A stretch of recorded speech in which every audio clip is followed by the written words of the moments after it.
સરલાબેન પોતાના 5 વર્ષના પિન્ટુને લઈને મારી પાસે આવ્યા કે બેન હું થાકી ગઈ અને દર મહિને 1 કે 2 વાર એન્ટિબાયોટિક્સ આપવી જ પડે છે, ક્યારેક પંપ આપવા પડે છે, નેબ્યુલાઇઝર આપવા પડે છે, પ્લીઝ તમે કંઈક હવે આનું પરમેનન્ટ સોલ્યુશન આપો. મેં બાળકને દૂરથી ફક્ત જોયું અને જોઈને જ મેં પૂછ્યું કે બેન તમે આનો ક્યારેય મોઢાનો એક્સરે કરાવ્યો છે? એટલે એમણે તરત જ કીધું કે ના એવું કશું નથી કરાવ્યું. તમને કેમ એવું લાગે છે બેન કે આની જરૂર છે? તમે તો હજી તપાસ્યું પણ નથી બાળક. એટલે મેં તરત જ કીધું કે બેન એને જોઈને, એનો લુક જોઈને મને ખબર પડી ગઈ કે એને નાકની પાછળના ભાગે, સાદી ભાષામાં જે એને મસ્સો કહેવાય અથવા તો સોફ્ટ ટિશ્યુનું સ્વેલિંગ કહેવાય અને મેડિકલ ટર્મિનોલોજીમાં જેને એડેનોઇડ્સ કહેવાય એ હોવાની શક્યતા છે. એમણે એક્સરે કરાવ્યો, એડેનોઇડ્સનું નિદાન થઈ ગયું અને પછી એ પ્રમાણે મેં દવાઓ ચાલુ કરી. તો મિત્રો, બની શકે કે એમના જેવી તકલીફ તમારા બાળકને પણ હોય. તો ચાલો એક નજર નાખીએ કે એડેનોઇડ શું છે અને બાળકોમાં કેવી રીતે એને ડાયગ્નોઝ કરી શકાય. હું છું ડૉક્ટર દેવાંગી જોગલ, જોગી આયુર્વેદ હોસ્પિટલ, સુરતથી.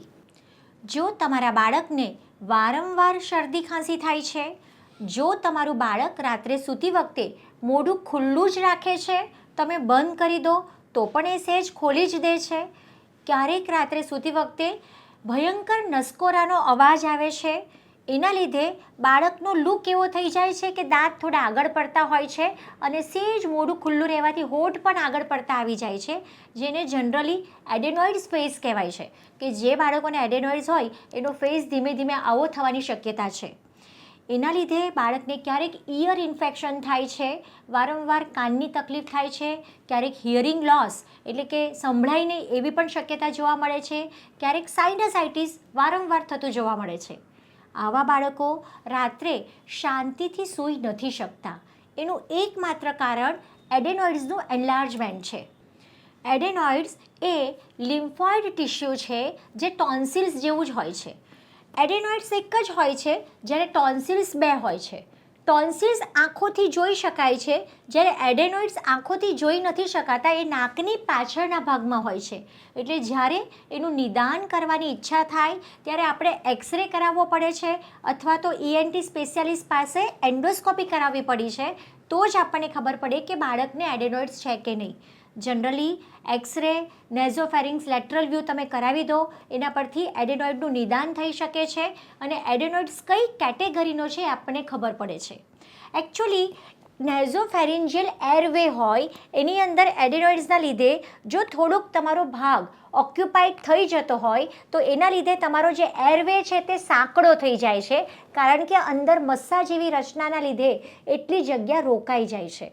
એટલે એડેનોઇડ્સવાળા બાળકો જ્યારે શ્વાસ લે છે ત્યારે શ્વાસ લેવામાં એમને સંતુષ્ટિ નથી થતી, એટલે અનનોઈંગલી વગર કારણે એમનું મોઢું ખુલ્લું થઈ જાય છે. જ્યારે તમે દિવસે પણ બેઠા બેઠા તમે ઓબ્ઝર્વ કરો છો કે તમારું બાળક મોઢાથી જ શ્વાસ લે છે, તો એને બધાની વચ્ચે ગુસ્સે ન થાવ કે ચૂપ રહે, મોઢું બંધ કર, ખબર નથી પડતી, કેટલી બધી વાર તને કીધું. તમે સમજો કે એની પોતાની મજબૂરી છે, એને કંઈક તકલીફ છે જેનાથી અનનોઈંગલી, અજાણતાપણે જ એનું મોઢું જે છે તે ખુલી જાય છે અને મોઢાથી શ્વાસ લે છે ત્યારે જ એને સંતોષ મળે છે. બાળકને એડેનોઇડ્સના લીધે રાત્રે શાંતિથી ઊંઘ થઈ નથી શકતી અને એ અનઇઝીનેસ ફીલ કરે છે, ક્યારેક રાત્રે ઓક્સિજનનું પ્રમાણ ઘટી જાય છે, સૂવાના બદલે બેઠા બેઠા સૂવાનું પસંદ કરે છે અને એના લીધે જ દિવસ દરમિયાન જ્યારે એ સ્કૂલે જાય છે તો એ કોન્સન્ટ્રેશનથી કામ નથી કરી શકતું, બિહેવિયરના થોડા ઇસ્યુ વધી જતા હોય એવું આપણને ફીલ થાય છે, ક્યારેક હોઠ ફાટી જાય છે અને બાળક ખૂબ જ ઇરિટેટ એટલે નાની નાની વાતમાં અકળાઈ જાય છે. આ વસ્તુનું પણ મૂળ કારણ એડેનોઇડ્સ હોવાની પૂરેપૂરી શક્યતા છે. જ્યારે તમે એક્સરે કરાવો છો ત્યારે એક્સરેમાં ગ્રેડ એના આવી જાય છે. ગ્રેડ 1 એટલે કે 25% જેટલું જો બ્લોકેજ જોવા મળતું હોય તો એને ગ્રેડ 1 કહેવાય. ગ્રેડ 2 કે જેમાં 25થી 50% જેટલું બ્લોકેજ જોવા મળે છે. ગ્રેડ 3 એટલે કે જેમાં 50થી 75% જેટલું બ્લોકેજ જોવા મળે છે અને ગ્રેડ 4 એટલે કે કમ્પ્લીટ બ્લોકેજ, કે બાળકને એટલી બધી અનઇઝીનેસ ફીલ થાય છે કે બાળક શાંતિથી બેસી જ નથી શકતું, દિવસ દરમિયાન પણ એ મોઢું ખુલ્લું જ રાખે છે. તો મિત્રો, મોટા ભાગે એડેનોઇડ્સમાં કોઈ પણ એલોપેથી ડૉક્ટર સર્જરી જ પ્રિફર કરતા હોય છે, પરંતુ જો ગ્રેડ 4 હોય તો ચોક્કસ અવશ્ય આપણે સર્જરી કરાવવી જ પડે, કારણ કે આપણી પાસે એટલો સમય જ નથી કે આપણે બાળકને સારી રીતે મેનેજ કરી શકીએ. એની સામે ગ્રેડ 1, 2 કે 3 હોય તો તમે 3 થી 4 મહિના જ ખાલી આયુર્વેદને આપી દેશો તો આયુર્વેદની સામાન્ય ઔષધિઓથી અદ્ભુત પરિણામ આવી શકે એમ છે.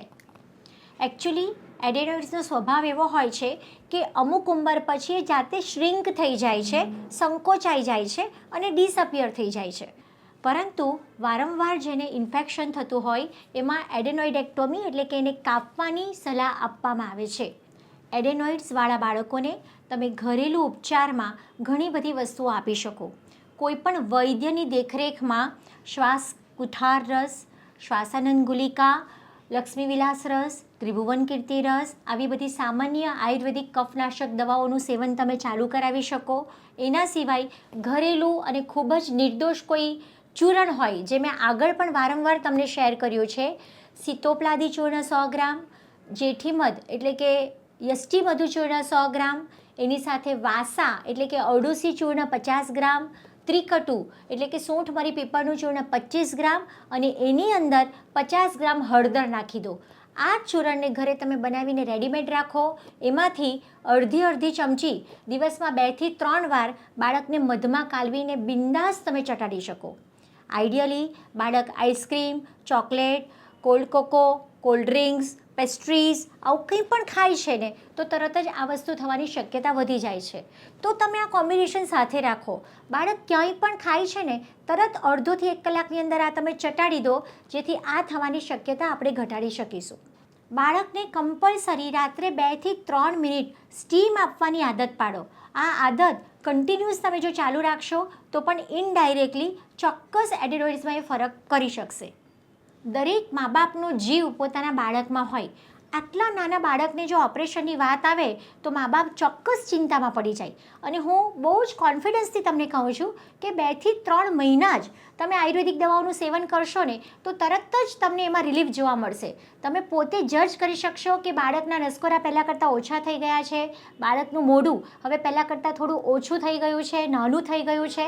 અને જો 3-4 મહિનામાં કદાચ આપણને રિઝલ્ટ ન મળે તો પછી ક્યાં આપણે સર્જરી નથી કરી શકતા. એટલે બને ત્યાં સુધી બાળકોના કેસમાં સર્જરી અવોઇડ કરવા માટે મેં આ વિડીયો બનાવ્યો છે. આશા રાખું છું કે આ માહિતી તમને ઉપયોગી થશે.